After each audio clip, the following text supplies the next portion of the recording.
बिस्मिल्लाहिर्रहमानिर्रहीम। अस्सलाम वालेकुम नाज़रीन, आप यूट्यूब चैनल देख रहे हैं, मैं इमरान खान हूँ। मुज़ाकरात तो इमरान खान साहब कहते हैं करने चाहिए, बड़ी अच्छी बात है, लेकिन हुकूमत ये बताए कि उसके बाद इख्तियारात हैं।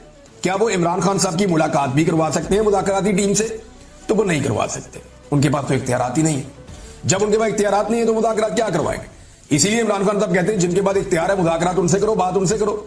जैसे डोनाल्ड ट्रंप ने फील्ड मार्शल को बुलाया, उनसे बात की, उन्हें पता था बाकी सारे अर्दली है, इस आदमी के पास इख्तियार है, इसको बुला लो, बात करते हैं इससे। इसी तरह इमरान खान भी यही कहता है कि भाई जिस आदमी के पास इख्तियार है, जिसके पास सारा कंट्रोल है, उसको बुलाओ, बिठाओ, उसके साथ बात करो कि भाई क्या करना है, आप मुल्क को कैसे आगे लेकर चलना है। बेड़ा गर्क हो गया हर चीज का, और बेड़ा गर्क कैसे हुआ है मैं आपको बाद में बताता हूं। ये लफ्ज आप याद रखिएगा कि बेड़ा गर्क हो गया, मैंने आपसे कहा। आगे आप ये देखें कि तहरीक-ए-इंसाफ तहरीक चलाने के लिए जो आपको ग्राउंड पे चीजें चाहिए होती हैं वो सारी मुकम्मल है।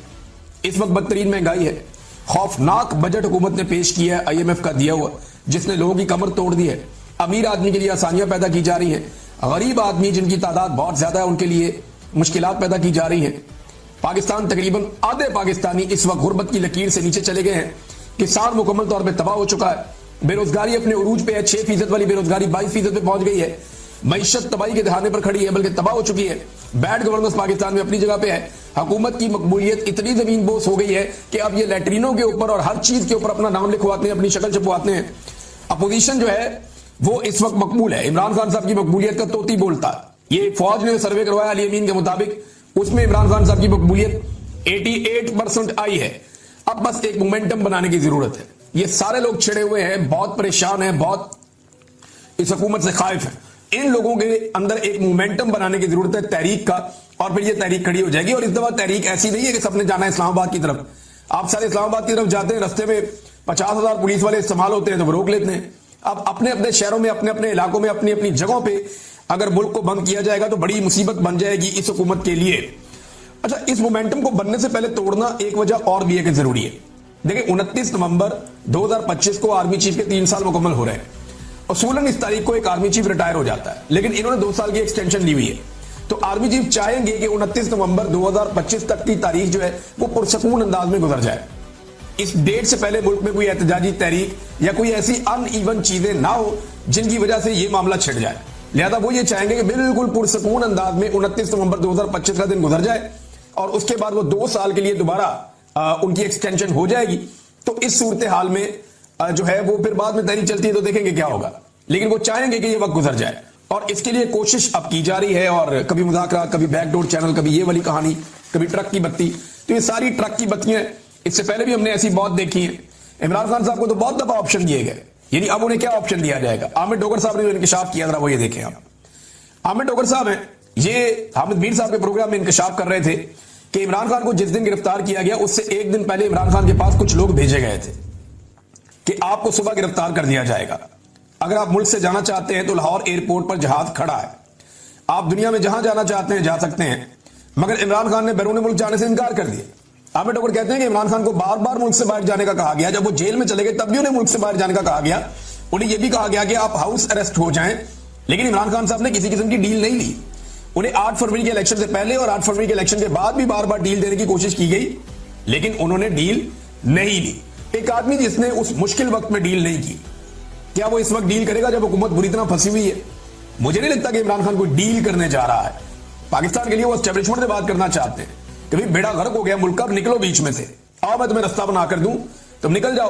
और इसके लिए अगर नवाज शरीफ से भी बात करनी पड़े तो कोई घाटे का सौदा नहीं है।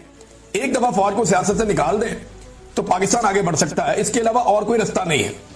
नाजरीन, मैं आपको कह रहा था ना कि तबाही फेर दी है। अब वो चीज मैं आपके सामने रखने जा रहा हूं कि किन चीजों को मैं ये कह रहा था कि बुरी तरह पाकिस्तान में तबाही फेरी गई है। कौन से बड़े बड़े जो है वो कंपनियां हैं जो पाकिस्तान को छोड़कर चली गई, जैसे कि माइक्रोसॉफ्ट पाकिस्तान में बंद करके अपने दफ्तर जा रही है। 25 साल से वो यहां काम कर रहे थे, अब वो छोड़कर पाकिस्तान को जा रहे हैं। तो ये तो पाकिस्तान के लिए एक बड़ा नेगेटिव है। बहुत बड़ी तादाद में लोग बेरोजगार हो जाएंगे। इसमें रिजवान गलज़ई साहब ने बड़ा अच्छा काम किया। उन्होंने एक रिपोर्ट तैयार की है, उसमें चंद उन बड़ी कंपनियों के नाम बताए हैं जो पाकिस्तान से अपना कारोबार बंद करके चले गए। शेल कंपनी अपने 77.42% जो शेयर्स है वो बेचकर जून 2023 में चली गई। पार्को पेट्रोलियम कंपनी अपने 50% शेयर बेचकर पाकिस्तान से चली गई। 2023 दिसंबर में टेलीनॉर पाकिस्तान भी बंद हो गया, चला गया पाकिस्तान से। उबर कंपनी यानी वो किसी और को बेचकर चले गए। उबर कंपनी वो भी बंद हो गई, और उनकी एक और कंपनी है क्रीम, वो भी बंद होने का उन्होंने ऐलान कर दिया कि वो भी बंद हो जाएगी। एक दो माह पहले उन्होंने ऐलान किया था। प्रॉक्टर एंड गैम्बल कंपनी वो भी बंद हो गई, वो बेचकर चले गए। सीमेंस कंपनी वो भी बेचकर चले गए। यानी बहुत सारी ऐसी कंपनियां हैं जो पाकिस्तान छोड़कर जा रही हैं। मोबाइल फोन बनाने वाली कंपनियां वो भी पाकिस्तान छोड़कर जा रही हैं। जो कंपनियां पाकिस्तान में आना चाहती थी वो अब कानों को हाथ लगा रही हैं जी हम नहीं आ रहे। इससे पहले डॉक्टर आरफ अलवी भी अपने ट्वीट में बता चुके हैं कि उन्हें माइक्रोसॉफ्ट के जो हेड हैं, जो मालिक हैं बिल गेट्स, उन्होंने क्या कहा था। अमेजॉन भी पाकिस्तान आते आते रह गया। यानी अमेजॉन पाकिस्तान में आ रहा था, लेकिन इमरान खान साहब का दौर जब खत्म हुआ उसके बाद एक मायूसी फैल गई, और फिर जो कारोबार के साथ हुआ अमेजॉन भी अब पाकिस्तान नहीं हारा। ये सारी तबाही नाजरीन पाकिस्तान के अंदर फेरी गई है, और ये गुज़िश्ता 3 सालों में फेरी गई है। शब्बर जैदी साहब का एक बयान बड़ा जबरदस्त तरीके से गर्दिश कर रहा है, वो बयान मैं आपके सामने रखता हूं, और बहुत सारे लोगों ने इसको ट्वीट किया। साबिर शाकिर साहब के ट्विटर से मैं पढ़ के सुना दूं, और बहुत सारे लोगों ने इसको ट्वीट किया है। उन्होंने कहा मैंने इमरान खान और जनरल बाजवा को कहा कि ये हमारे अपने इदारे FBR में बहुत से लोग करप्शन में मुलव्वस हैं, तो इमरान खान ने फौरन मुझे कहा कि इन सबको निकाल दो, लेकिन बाजवा ने मुझे निकाल दिया। ये जरा प्रायोरिटीज हैं, इस तरीके से मुल्क चलाया जा रहा है। तो फौज को सिर्फ अपना काम करना चाहिए, सियासत में और एडमिनिस्ट्रेशन में और मुल्क चलाने में किसी किस्म की मुदाखलत कभी भी नहीं करनी चाहिए। अटक जेल से नाजरीन कुछ और कैदियों को छोड़ा गया है। ये 19 कैदी हैं जो अब रिहा हुए हैं 7 महीने के बाद। ये 26 नवंबर के मुकदमात में इन्हें गिरफ्तार किया गया था। जब ये कैदी रिहा हुए तो वहां कैमरामैन मौजूद थे। उन्होंने जब इनकी वीडियोस बनाई तो ये तमाम कैदी इमरान खान जिंदाबाद के नारे लगा रहे थे। इन तमाम कैदियों ने कहा कि हम दोबारा निकलेंगे और इमरान खान को रिहा करवाएंगे। यानी जितने लोगों को इस निजाम ने गिरफ्तार किया, अब तक लगभग 20,000 से ज्यादा लोग गिरफ्तार हुए हैं ओवरऑल। ये जो 20,000 से ज्यादा लोग गिरफ्तार हुए ना पाकिस्तान तरीके इंसाफ के, अब इनके ऊपर तो मोहर लग गई है कि ये पक्के वर्कर हैं पाकिस्तान तरीके इंसाफ के, ये अपनी पार्टी छोड़कर अब कहीं नहीं जाते। यानी इन लोगों ने अब कुर्बानी दे दी है ना। सियासी वर्कर जब गिरफ्तार हो जाता है ना तो उससे पहले उसकी अपनी पार्टी के साथ मंगनी हुई होती है, लेकिन जैसे ही वो गिरफ्तार होता है उसकी अपनी पार्टी के साथ उसका निकाह हो जाता है, और फिर ये निकाह नहीं टूटता। ये पीपल्स पार्टी के साथ भी हमने होते देखा, जमात इस्लामी के साथ भी होते देखा, ये हमने PMLN के साथ भी होते देखा। लेकिन जितने बड़े पैमाने पर गिरफ्तारियां इनकी हो गई हैं पाकिस्तान तरीके इंसाफ की, भाई इतनी बड़ी गिरफ्तारियां तो हमने सुनी भी नहीं थी। और पंजाब के अंदर इस पैमाने पे ये तो सवाल ही पैदा नहीं होता। तो बड़ी इन्होंने डिक्टेटर ने इतनी तबाही नहीं फेरी जितनी इनके खिलाफ तबाही फेरी गई है मौजूदा रजीम की तरफ से। मिलिट्री एस्टेब्लिशमेंट ने और मौजूदा हुकूमत ने मिलकर जो पाकिस्तान तरीके इंसाफ के साथ जुल्म जबर और फस्तायत किया, ये लोग पूरी ताकत से खड़े हो गए। वो सरम जावेद खान वो रिहा होते ही उन्होंने डायरेक्टली फिर अटैक किया हुकूमत के ऊपर। यानी रिहा होते ही एग्जैक्टली वही जुमले, वही बातें, वही मोमेंटम था उनका बात करने का जो उनका गिरफ्तार होते वक्त था। अब एक लड़की है सरम जावेद खान और एक बड़ी उम्र की खातून है मरियम नवाज शरीफ। अब मरियम नवाज जो है, आपको गौर करें ना, जरा पीछे जाए आप, जरा सी तकलीफ आती थी तो 4-4 महीने 3-3 महीने उनका ट्विटर ही बंद हो जाता था। 4-4 3-3 महीने मरियम नवाज का कोई स्टेटमेंट ही नहीं आता था। जरा सी मुसीबत आती थी तो ये कंप्रोमाइज कर देते थे, डर जाते थे, खौफजदा हो जाते। अपनी पार्टी के नजरियाती जो कारकुन है इमरान खान के पुराने साथी, उनके खिलाफ एक महाज खड़ा करते, देखते क्या होता है। लेकिन इन लोगों ने साबित कदमी से मुसीबत में डाल दिया सारों को और पीछे हटने के लिए तैयार नहीं है। नाज़रीन 9 मई के ऊपर बड़े बड़े सवालात खड़े हो गए, बहुत बड़े बड़े सवालात। यानी अगर 9 मई एक सच्चा मुकदमा है या 9 मई के बारे में जो कुछ भी कहा गया वो सच है, तो फिर झूठे गवाहान क्यों सामने आ गए? ये गवाहान हर चीज में झूठे साबित हो रहे हैं। एक बंदा जो तफ्तीश कर रहा है वो वहां का है ही नहीं जहां की तफ्तीश कर रहा है। एक बंदा जिस चीज की तफ्तीश कर रहा है उस जगह पे कभी गया ही नहीं। जो बंदा गवाही दे रहा है वो उस मुकाम पे कभी मौजूद ही नहीं था जहां गवाही दे रहा है, और लॉजिकली वहां मौजूद हो भी नहीं सकता, वो तो छुट्टी पे घर गया हुआ था। यानी और डंडे 30 दिन के बाद सड़क से बरामद हो रहे हैं शेरपाव ब्रिज से, कि ना हमने 30 दिन बाद वहां से जाके डंडे उठा लिए। वहां रेगुलर सफाई होती है फिर भी डंडे वहां से बरामद हो रहे हैं 30 दिन के बाद। ऐसी ऐसी बोंगियां और ऐसी ऐसी चीजें हैं इस सारे मुकदमे के अंदर कि बंदा हैरान रह जाता है। फर्क हुआ है सारे मुकदमे। यानी एक केस के ऊपर अभी ये इंतजार हुसैन पंजूता साहब ने जस्टिस आलिया नीलम साहिबा जो चीफ जस्टिस है लाहौर हाई कोर्ट की, उनके लिए एक बड़ी जबरदस्त चीज सामने रखी है। उन्होंने कहा 9 मई की जो असल हकीकत है जरा सुन लें आप। सरगोदा के एक केस में 3 मुल्जिमान तारक, हमजा और जफरुल्लाह, इन पर एक जैसा इल्जाम था। तारक और हमजा ने प्रेस कॉन्फ्रेंस करके तहरीके इंसाफ को छोड़ दिया, जबकि जफरुल्लाह डट गया, उसने इनकार कर दिया। रिकॉर्ड के मुताबिक जफरुल्लाह के पास से जो बंदूक बरामद हुई वो तारक के डेरे से जाके बरामद की गई, लेकिन तारक तो क्योंकि प्रेस कॉन्फ्रेंस कर गया था, तारक तो क्योंकि पाकिस्तान तहरीके इंसाफ छोड़ गया था, वो तो निकल गया था, लिहाजा तारक होगा बेगुनाह, हमजा भी होगा बेगुनाह, और वो बेचारा जो जफरुल्लाह है जिसने पाकिस्तान तहरीक इंसाफ को नहीं छोड़ा, वो गुनाहगार हो गया और बाकियों को कभी अदालत में बुलाया ही नहीं गया। ये है असल हकीकत। जिसने प्रेस कॉन्फ्रेंस कर दी उसका केस खत्म, जबकि जिसने इनकार कर दिया उसे सजा दिलवाई जा रही है। यह है जनाब सूरत हाल।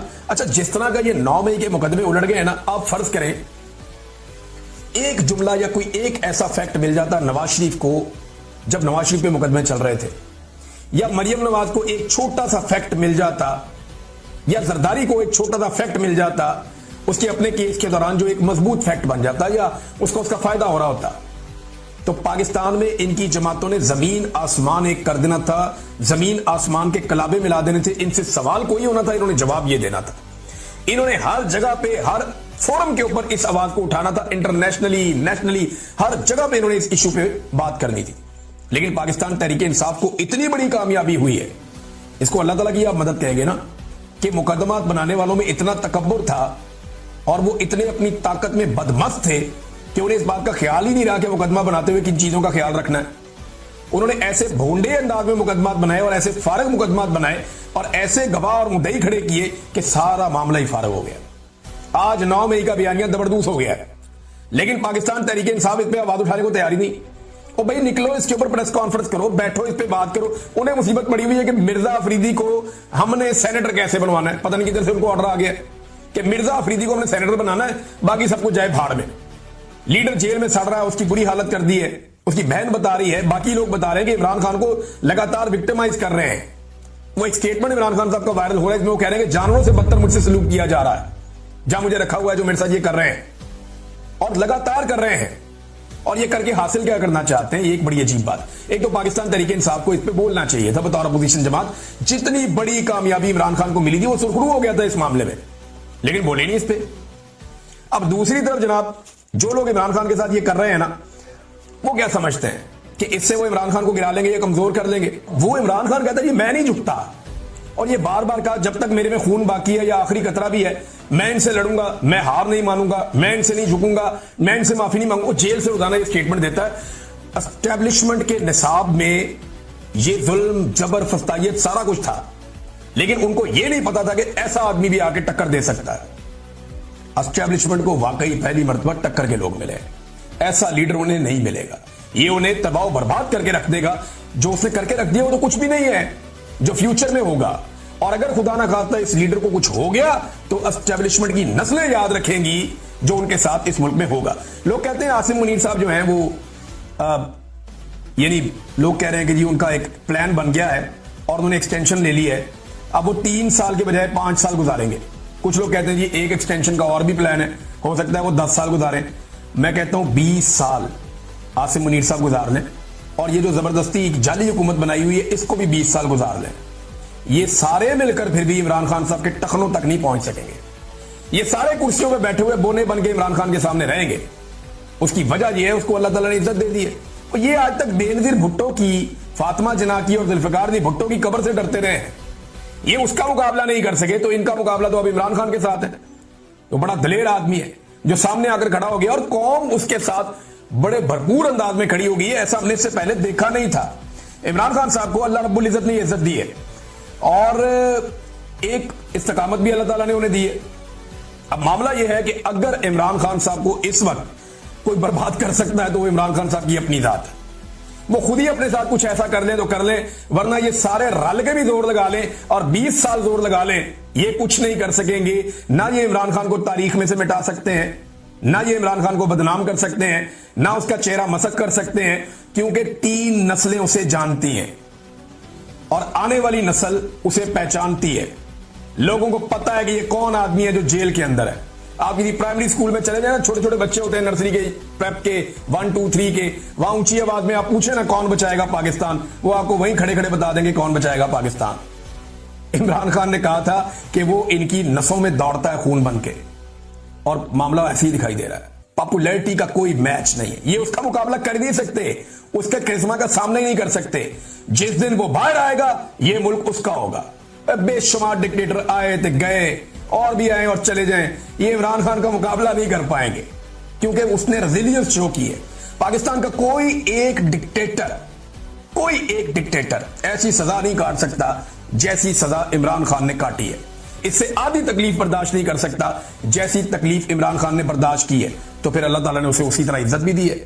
जो जितना रेजिलियंट है, जितना जिसका अल्लाह पे भरोसा है, अल्लाह ताला उसे उतनी इज्जत और ताकत देता चला जा रहा है। नाज़रीन, यास्मीन राशिद साहिबा के साथ बहुत सख्त ज्यादती हो रही है, बहुत सख्त और लगातार हो रही है। उन्हें अस्पताल में दाखिल किया गया था और अस्पताल के अंदर इसलिए दाखिल करवाया गया, उनका सांस रुक रहा था, उन्हें प्रॉब्लम हो रही थी, वॉमिटिंग भी हो रही थी, मल्टीपल इश्यूज थे उनके, और वो कैंसर सर्वाइवर है, बहुत तकलीफ में है।